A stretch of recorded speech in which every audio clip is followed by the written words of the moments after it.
The shop is clean. I cleaned it before the presentation in here yesterday, and man, it hasn't been this clean in a long time. I think I took I don't know, 3 or 4 loads of sawdust and wood scrap out of here yesterday. I haven't vacuumed up on top of the roof there, so. But anyway, it might be a while. I got some stuff to put away in my bench in my parts room, but I'll walk over here. The floor is clean. The radio's too loud.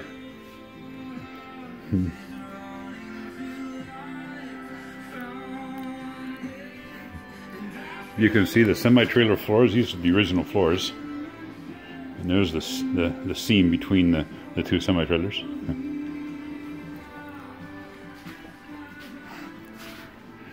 And this wall here is where the big swinging doors were from the 2 semi-trailers in the back. So my light fixtures. But anyway, it's time to shut the video off and make some noise, make some dirt. So I just thought I'd take a video while the shop's still clean. It's going to be a while before I see it this way again. Bye.